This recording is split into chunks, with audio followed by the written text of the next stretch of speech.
హైదరాబాద్ మగువల మనసు దోచే అతిపెద్ద లేడీస్ ఫ్యాషన్ ప్రపంచం Bhama Emporio Jubilee Hills check post. నమస్తే, నేను విజయ్. ఎవరేమనుకున్నా కింద పడ్డా మీద పడ్డా జనసేన పార్టీ, తెలుగుదేశం పార్టీ, అలాగే బీజేపీ ఎన్డీఏ కూటమి కలిసే ఉంటుంది. వచ్చే 15 ఏళ్ల వరకు కూడా మేమంతా కూడా ఐక్యంగానే ఉంటాం. ఈ మాటలు సాక్షాత్తు జనసేన పార్టీ అధినేత AP deputy CM Pawan Kalyan అసెంబ్లీలోనే ప్రస్తావించారు.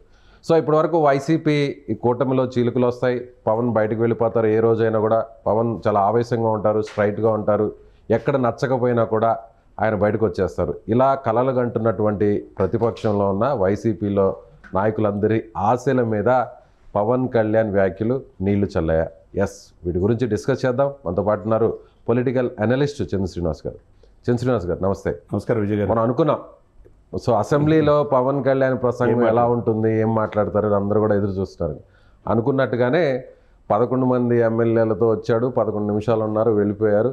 సో ఇక జీవితంలో ఈ 5 ఏళ్ళు మీకు నేనున్నంతకాలం ప్రతిపక్షం అనేది హోదా రాదు అని చెప్పేశారు. ఆ వెంటనే మళ్ళీ ఏమన్నారు అసెంబ్లీలో, కింద పడ్డా మీద పడ్డా మేము ఒకటే, 15 ఏళ్ళు కలిసే ఉంటాం అంటూ ఆయన కరాఖండిగా చెప్పేశారు. సో పవన్ కళ్యాణ్ ఈ విషయాన్ని పదే పదే చెప్తున్నారంటే సో టీడీపీ జనసేన మధ్య ఆ భావ సారూప్యత బాగా కలుస్తుంది అనుకోవచ్చు. క్లియర్ అండ్ క్లారిటీ విజన్ ఉన్న నాయకుడు పవన్ కళ్యాణ్ గారు. ఆ రోజు రిజల్ట్ రాకముందే జగన్ నేను అదపోతాను తొక్కపోతే నా పేరు పవన్ కళ్యాణ్ కాదు, నా పార్టీ జనసేన కాదు అన్నది. ఎందుకు ఇంత ఆవేశపడుతున్నాడని మనం కూడా అనుకున్నాం.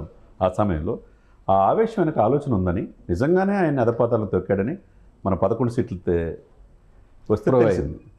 ఆ తర్వాత ఎక్కడ కక్షపూర్తి ధోరణితో మేము ఉన్నాం అని ఎక్కడ విజయోత్సవాలు చేసుకోవాలో జనసేన కేడర్ను కూడా మీరు సమయానంతో ఉండండి, విజయగరంతో ప్రజలకు బాధ్యత ఇచ్చారు అన్నాడు. చాలా డిగ్నిఫైడ్గా ఉన్నారు. అదే సమయంలో లా అండ్ ఆర్డర్ క్రమశిక్షణ పెట్టే విషయంలో ఏ శాఖ పనితీరు సరిగ్గా లేకపోయినా స్వపక్షం విపక్షంలాగా మనం ప్రశ్నిస్తుంది మనం చూసాం. హోంశాఖ విషయంలో కావచ్చు, పోర్టు విషయంలో కావచ్చు. కట్ చేస్తే ఇక అసెంబ్లీ లాంటి దేవాలయం లాంటి దేవాలయంలో మీరు ప్రమాణ స్వీకారం చేసి 11 సీట్లు ఇచ్చినప్పుడు మీరు ఎందుకు రాలేకపోతున్నారు? ఎందుకు మీకు ప్రతిపక్ష హోదా ఇవ్వాలి? అధికార పక్షమైనా ప్రతిపక్షమైనా మాదే. మీరు అన్నట్టు రాబోయే 15 సంవత్సరాలు మేమే. కావాలంటే వేరే దేశాలకు వెళ్ళండి, వేరే జర్మనీకి వెళ్ళండి, ఎక్కడికి వెళ్ళండి అన్నాడు. అంటే చాలా క్లియర్ అండ్ క్లారిటీగా ఉన్నాడు ఆయన. మేమన్నా తిట్టుకున్నా, కొట్టుకున్నా, కింద మీద పడినా మేమంతా ఒకటే. అంటే ఆ మాటే ఇప్పుడు కొంతమంది ఇంకొంతమంది ఏమంటున్నారంటే కింద పడ్డా పైన పడ్డా అంటే ఇప్పుడు 2 పార్టీల మధ్య ఏమన్నా అంతర్గతంగా విభేదాలు ఏమన్నా నడుస్తున్నాయా కాబట్టే పవన్ కళ్యాణ్ అలాంటి వ్యాఖ్యలు చేస్తున్నాడా అనేది కూడా కొంతమంది వైసీపీ నాయకులు ఇండైరెక్ట్గా మాట్లాడుకుంటున్నారు. కొన్ని చోట్ల ఏముంటాయంటే టీడీపీ ఎక్కువ పదవులు తీసుకుంటుందని కావచ్చు, జనసేన అధికారులు రావడానికి కీలకమైన జనసేనకు తగిన ప్రాధాన్యత ఇవ్వకపోవడం అనేది కావచ్చు, ఇంకా కేసులు పెడుతున్నారు, రకరకాలుగా జనసేన తక్కువ చూస్తున్నారు, రకరకాలు ఉంటాయి. కష్టం తగ్గట్టు రావట్లేదని చెప్పేసి సరే, అలాగే టీడీపీ వాళ్ళు కూడా వాళ్ళు అనుకుంటున్నారు సో జనసేనకి ఎక్కువ ప్రాధాన్యత ఇస్తున్నారు గోదావరి జిల్లాలో అని చెప్పి వాళ్ళు అనుకుంటారు. కానీ ఇక్కడ వర్మ లేటెస్ట్ ట్వీట్ చూసాము. వర్మ ట్వీట్ చేసినా ఏం చేసినా సార్, వర్మ పీఠాపురంలో పూర్తిగా సహకరించాడా లేదా అనేది అది పవన్ కళ్యాణ్ గారు ఒకరికే తెలుసు. కాబట్టి ఆయన క్లారిటీగా చంద్రబాబు చూసుకుంటారు. వ్యూహాలు మా ఇద్దరికి వదిలేయండి అంటున్నారు. వీళ్ళిద్దరూ చాలా క్లారిటీతో ఉన్నారు. దశాబ్దం పైన జర్నీ చేయడానికి నాకు విశ్వాసమిత్రుడు నేను పవన్తోనే ఉన్నాడు. మా అన్న వల్ల నేను అధికారంలో వచ్చాను లోకేష్ అంటున్నాడు. కాబట్టి వీళ్ళిద్దరికి ఈ ముగ్గురికి క్లారిటీ ఉంది. మా ముగ్గురు మనోభావాలు ఒకటే. మేము మీకు ప్రతిపక్ష హోదా ఇవ్వాలంటే మేము ఇచ్చేది కాదు, మీరు ప్రజలే ఇవ్వాలా. ప్రజలే అయినప్పుడు మీరు ఎందుకు ఇట్లా ఇదవుతున్నారని చెప్పే ఇదిలో ఆయన చాలా పరిపక్వత. ఫస్ట్ టైం ఎమ్మెల్యే అయినా చాలా పరిణితితో తను తీసిన సినిమాలో మాటలను ఉదరిస్తా, ఒకవైపు నవ్విస్తూ, ఒకవైపు ఉదాహరణలు చెప్తూ, జలసా సినిమాలో ఉన్నటువంటి కొన్ని సన్నివేశాలను కూడా ఆయన ప్రస్తావించారు. చెప్పేది డబ్బులు లేవు అనే విషయాన్ని పరోక్షంగా చంద్రబాబు గురించి అక్కడ మాట్లాడారు. చెప్పింటే ఆయన చంద్రబాబు నాయుడు ఎప్పుడూ లేని విధంగా ఆయన చాలా చక్కగా నవ్వాడు. మీరు ఇన్నాళ్ళు వైసీపీని భరించినందుకు మీకు నమస్కారం సార్, మీ ఓర్పు ఎక్కువ అని చెప్పి చంద్రబాబు నాయుడు గారు ప్రశ్నించాడు. అదే సమయంలో పవన్ కళ్యాణ్ గారు ఎన్ని వ్యక్తిగత విమర్శలు చేసినా ఈ వైసీపీ నాయకులకి అప్పుడు తెలియదా? ఇప్పుడు ప్రతిపక్ష పాత్ర పోషించాలంటే అది అడిగితే వచ్చేది కాదు సార్, మీకు సఫిషియెంట్ స్థానాలు వస్తే ఇచ్చేది. ఇకపోతే 15 సంవత్సరాలు ఉంటారంటే 15 సంవత్సరాలు చంద్రబాబు నాయుడు గారు సీఎం అని చెప్పి కొంతమంది అనుకుంటున్నారు. ఇక్కడ క్లారిటీ ఉంది. ఇక్కడ ఎప్పుడు ఎవరు అవ్వాలనేది వాళ్ళిద్దరికీ ఉంది. కాబట్టి ఏదో ఒక సమయంలో పవన్ కళ్యాణ్ గారు సీఎం అవుతారనేది స్పష్టం. అది వాళ్ళ కేడర్, ఓట్లు, సీట్లు దాన్ని బట్టి డిసైడ్ అవుతుంది ఉంటుంది. ఎప్పుడు 27కి పరిమితం కాదు కదా. ఇప్పుడు అప్పుడున్న సిచ్యువేషన్ బట్టి త్యాగాలకు సిద్ధపడింది జనసేన. అనుభవం ఈ రాష్ట్రానికి కావాలని చెప్పి చంద్రబాబు నాయుడు గారిని సీఎంగా ఆయనే ప్రపోజ్ చేసి ఇది చేసింది. బీజేపీ పెద్దల ఆశీస్సులు ఉన్నాయి. ఇప్పుడు బీజేపీ ఆశీస్సులతో ఈరోజు ఎప్పుడూ లేని విధంగా 5 లక్షల కోట్ల అభివృద్ధి పనులతో ముందుకెళ్తుంది. ఆ క్రమంలో వీళ్ళు క్లారిటీగా ఉన్నారు. ఇప్పుడు నిన్న పరిణామం చూస్తే నిన్న సాయంత్రంతో పోసాని ఇంకా అరెస్ట్ చేయలేదంటే లా అండ్ ఆర్డర్లో రెడ్ బుక్ కరెక్ట్గా పనిచేస్తుంది, ఒక రూల్ ప్రకారం వెళ్తుందని చెప్పి అంటున్నారు. పోసాని అరెస్ట్ అయినాక పవన్ కళ్యాణ్ గారు అని చెప్పి అంటున్నారు కొంతమంది.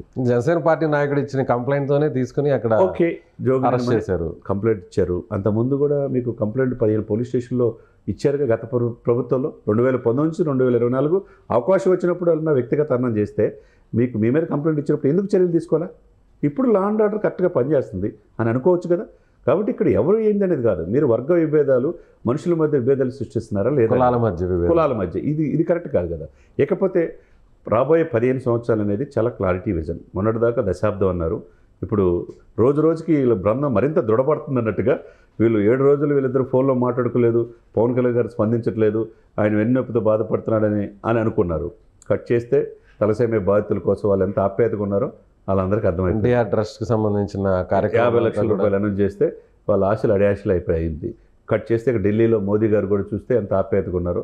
వీళ్ళ మధ్య ఏ విధమైన విభేదాలు సృష్టించాలన్నా వచ్చే అవకాశం ఏమి కనుచూపినట్లా కనపడుతుంది. కానీ నాకెందుకో పిఠాపురం వర్మ మాజీ ఎమ్మెల్యే టీడీపీ నాయకుడు వర్మ చేసినటువంటి ట్వీట్, దాని తర్వాత పవన్ కళ్యాణ్ ఇలా రెస్పాండ్ అవ్వడం అంటే, సో వర్మ లాంటి నాయకులు ఎంతమంది ఏమనుకున్నా, కింది స్థాయిలో ఎవరెన్ని ఇబ్బందులు పడుతున్నా, ఎవరెన్ని కామెంట్స్ చేసినా, ఎవరెన్ని ట్వీట్స్ చేసినా నేను టీడీపీతోనే ఉంటాను, సో మేము 15 ఏళ్ళ పాటు కలిసి పనిచేయబోతున్నాం, ఆ క్లారిటీ ఇచ్చేసారా? ఇక్కడ వర్మ అనే వ్యక్తి ఒక వ్యక్తి అండి. ఆ వ్యక్తి ఏం పిఠాపురం మళ్ళీ ఎవరో. పిఠాపురం కుప్పం ఎలా అయితే చంద్రబాబు నాయుడికి శాశ్వత చిరునామానో, పిఠాపురం శాశ్వత చిరునామా పవన్ కళ్యాణ్ గారికి. రాసుకోండి. నేను 2 సంవత్సరాల క్రితం కూడా చెప్పే, దేశ రాజకీయాల్లో పవన్ ఏ విధంగా ఎమర్జీ అవుతున్నాడు, నేషనల్ పొలిటికల్ స్టార్గా. ఆయన సీనియర్ నాయకుడు, ఆయన ఇండిపెండెంట్గా పోటీ చేసి కూడా గెలిచాడు గతంలో, చేశాడు. సో ఆయన సపోర్ట్ చేయడం వల్లే పవన్ కళ్యాణ్కి ఆ స్థాయిలో మెజారిటీ వచ్చింది. కష్టం ఒకరిది, గుర్తింపు ఇంకొకరిది అంటూ ఆయన రీసెంట్గా చేసిన ట్వీట్. ఆ తర్వాత నేను ఆ ట్వీట్ని, ట్విట్టర్ని, సోషల్ మీడియా అకౌంట్స్ నేను హ్యాండిల్ చేయట్లేదు, వేరే కంపెనీ చేస్తుంది, సో వాళ్ళు తొందరపడి ఏదో పోస్ట్ చేశారని ఆయన మళ్ళీ ఎవరెవరు చేసినా ఇక్కడ పవన్ కళ్యాణ్ గారిని నేనే గెలిపించాను అనుకోవటం వర్మ గారి అవివేకం ఉంది. గెలుపులో ఉపయోగపడ్డారా లేదా? జస్ట్ అంటే ఇప్పుడు అనేక మంది కార్యకర్తలాగా ఆయన ఒక కార్యకర్త ఉపయోగపడ్డాడు తప్పితే, మరి అక్కడ డిప్యూటీ సీఎంని చేస్తాను అని వంగా గీతం తీసుకొచ్చి సాక్షాత్తు ముఖ్యమంత్రి జగన్మోహన్ రెడ్డి గారు ఉండి దాదాపు 200 కోట్లు ఖర్చు పెట్టారు కదా, దాన్ని ఏమనుకోవాలా?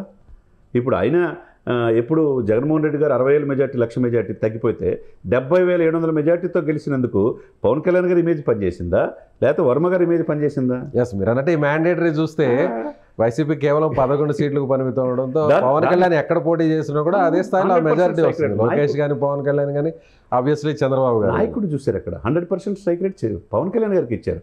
పవన్ కళ్యాణ్ గారి ఇమేజ్తోనే కూటమి వచ్చిందనేది సాక్షాత్తు లోకేష్ గారు చెప్తున్నారు, చంద్రబాబు గారు చెప్తున్నారు. మరి ఇంకా వీళ్ళకి ఏం క్లారిటీ కావాలా? వీళ్ళ వ్యక్తి వర్మ ఎంతవరకు పరిమితం? పిఠాపురం కాన్స్టిట్యున్సీ ఆ పరిధిలో ఆ 3-4 మండలాలు తెలుసు. ఈ దేశం, ఈ ప్రపంచం మొత్తానికి పవన్ కళ్యాణ్ తెలుసు. 100 కోట్ల మంది హిందువుల ప్రతినిధిగా ఇప్పుడు సనాతన ధర్మం ఎత్తుకునేదానికి ఆయన నేషనల్ లెవెల్లో ఇప్పుడు మీడియాలో చూడండి, front line media complete channels అన్నీ కూడా పవన్ కళ్యాణ్ గారు లేని రోజు లేదు. సో మోడీ గారు కూడా మాట్లాడడం జరిగింది ఢిల్లీలో, హిమాలయాలకు వెళ్తున్నారా అంటూ కూడా ఆయన సరదాగా కాసేపు అక్కడ ముచ్చటించారు. అదేమీ కూడా మనకి మీడియాలో కూడా వచ్చింది. అంటే కంప్లీట్గా సనాతన ధర్మ పరిరక్షణ కోసం పవన్ కళ్యాణ్ ఒక పూర్తి స్థాయిలో పనిచేస్తున్నారు అనే దానికి ఆయన వస్త్రధారణ, వేషధారణ ఇవన్నీ కూడా చూస్తే క్లారిటీ వస్తుంది. తప్పకుండా. ఎందుకంటే ఇప్పుడు ఎవరో ఒకరు రావాలి, ఎప్పుడో ఒకరు రావాలన్నట్టు ఈ దేశ సంరక్షణ కోసం, ఈ దేశ అభ్యున్నతి కోసం, ఈ లా అండ్ ఆర్డర్ క్రమశిక్షణలో పెట్టడానికి తరతరాలుగా ఆ రోజులు మనం చూసాం. ఇప్పుడు శివాజీ సినిమా చూస్తే శివాజీ కొడుకు ఇంత విరోచిత చరిత్రని తెరమరుగు చేశారని చెప్పి బాధ కలుగుతుంది అందరిలో. కళ్ళమ్మటి నీళ్ళు పెట్టుకున్న లేరు. జయభవాని అని చెప్తే సాహో సినిమా, వాళ్ళ కుమారుడు ఎంత పరాక్రముడా, ఆయన్ని 40 రోజుల పాటు జైల్లో పెట్టి గుడ్లు తీసేసి ఒక్కొక్క చర్మం ఒలిసేసి పార్ట్లు చేసినా కానీ ఆయన మత మార్పిడి చేసుకోలేదే. హిందూ మతాన్ని అంత గౌరవించుకున్న అటువంటి వ్యక్తుల్ని చరిత్రను తెరమరుగు చేశారు సార్ కొన్ని దశాబ్దాలు తప్పటి. కాబట్టి ఆ హిందూ జాతికి 100 కోట్ల మంది హిందువులకు ప్రతినిధిగా ఎమర్జ్ అయిన తీరు అందరూ ప్రశంసిస్తున్నారు. కాబట్టి పవన్ కళ్యాణ్ నెక్స్ట్ రేంజ్లో వెళ్ళిపోయాడు. వీళ్ళ ఊహలకి ఆయన అందడు, ఆయన స్ట్రాటజీ, ఆయన వ్యూహాలు ఎవరికి అద్దుపట్టవు. కాబట్టి ఎప్పుడు ఏం మాట్లాడాలో, ఏం పరిమితి చెందాలో, ఏం చేయాలో, ఎవరిని ఏ స్థానాల్లో కూర్చోబెట్టాలో చాలా క్లారిటీతో పవన్ ఉన్నాడు. అంటే పదే తెలుగుదేశం పార్టీ ఈ విషయాన్ని ప్రస్తావించడం లేదు. ఎక్కడ లోకేష్ కానీ, చంద్రబాబు కానీ ఎక్కడ కూడా ఈ విషయాన్ని చెప్పడం లేదు. 15 ఏళ్ళ పాటు మేము ఉంటాం కలిసి ఉంటాం అని పదే పవన్ కళ్యాణ్ గారే చెప్తున్నారు. ఏంటి దీని వెనక రీజన్, వ్యూహం ఏంటి? సో అంటే ఫ్యూచర్లో టీడీపీతోనే ఉండే ఇలాగే ప్రభుత్వంలో కూటమిలో ఉంటే ఇలాగే కీలక భూమిక పోషిస్తే పార్టీ పూర్తి స్థాయిలో డెవలప్ అవుతుంది, రాష్ట్రం అంతా కూడా అప్పుడు గెలిచే అవకాశాలు వస్తాయనేటువంటి ఉద్దేశంతో అలా చెప్తున్నారా? ఉంటుంది. ఎవరి పార్టీని ఎవరు పోగొట్టుకోరు కదా. గ్లాస్ గుర్తు శాశ్వత గుర్తు అయిపోయింది కదా. 21 స్థానాల నుంచి రేపు 175 కాన్స్టిట్యూన్సీ నియోజకవర్గ ఇన్ఛార్జీల్ని రేపు 14వ తారీఖు అయిపోతున్నారు ప్లేనరీలో. మరి పార్టీని వాళ్ళు బతికించుకోవాలి కదా. ఆ పార్టీని క్షేత్రస్థాయికి తీసుకెళ్తాను పవన్ కళ్యాణ్ గారు ప్రయత్నం చేస్తాడు. ఇప్పుడు 21 స్థానాల నుంచి రేపు 21 పోటీ చేస్తారు, 2028 అనుకుంటాం పొరపాటు. రేపు ఏదైనా జరగవచ్చు. కాబట్టి ఆయన ఈ కూటమి అధికారం రావడానికి, సెంట్రల్లో మోదీ గారు ప్రధాని అవడానికి అందరికంటే ఎవరేమనుకున్నా కాదనుకున్నా పవన్ కళ్యాణ్ గారు ప్రధాన పాత్ర. అది ఎవరు కాదనలేంది. కాబట్టి ఆ పాత్రలో ఉన్నాడు. కాబట్టి ఆ కాన్ఫిడెంట్ అనేది అటు టీడీపీకి, జనసేనకి, బీజేపీకి ఆయన మాటల ద్వారా ఒక సంకేతం అనేది పంపిస్తున్నాడు. ఒకవేళ పొరపచ్చలు వచ్చినా కూడా వాటిని మళ్ళీ తిరిగి ప్యాచ్ చేయడానికి పవన్ కళ్యాణ్ సిద్ధంగా ఉన్నారు. బీజేపీకి, టీడీపీకి, జనసేన మధ్య ఎలాంటి గ్యాప్స్ వచ్చినా ఆయనే గేమ్ చేంజరు. ఆయనే దీన్ని అంతా చిన్న పొరపచ్చాలు వచ్చినా సాల్వ్ చేయగల నేర్పరి, ఓర్పు ఉంది, ఆయన చేయగలడు. Right sir, thank you. So ఇది పొలిటికల్ అనలిస్ట్ చందు శ్రీనివాస్ గారు చెప్తున్నట్టుగా ఖచ్చితంగా ఎవరు ఏమనుకున్నా కూడా ఈరోజు కూటమి ప్రభుత్వం అధికారంలోకి రావడానికి, ముఖ్యంగా ఎన్డీఏ తిరిగి కలవడానికి, టీడీపీ, జనసేన, బీజేపీ మధ్య ఆ మైత్రి రావడానికి పవన్ కళ్యాణ్ ఒక గేమ్ చేంజర్లా పనిచేశారు. వచ్చే 15 ఏళ్ల పాటు ఖచ్చితంగా 3 పార్టీలు కలిసే ఉంటాయి, 3 పార్టీలు కూడా అధికారంలో ఉంటాయి. ఎవరు ఏమనుకున్నా, కింద పడినా మీద పడినా కూడా సో మేమంతా కలిసే ఉంటాం అనేటువంటి క్లారిటీని పవన్ కళ్యాణ్ అటు టీడీపీ, జనసేన, బీజేపీ శ్రేణులకు, నాయకులకు ఇచ్చేశారని చెప్తున్నారు. సో మీరేమనుకుంటున్నారు? పవన్ కళ్యాణ్ చేసినటువంటి కామెంట్స్పై మీ అభిప్రాయం ఏంటి? కామెంట్ బాక్స్లో కామెంట్ చేయండి. Thank you so much. Suman టీవీలో మీ పర్సనల్ అండ్ బిజినెస్ ప్రమోషన్స్ కోసం కింది నెంబర్కి కాంటాక్ట్ చేయండి.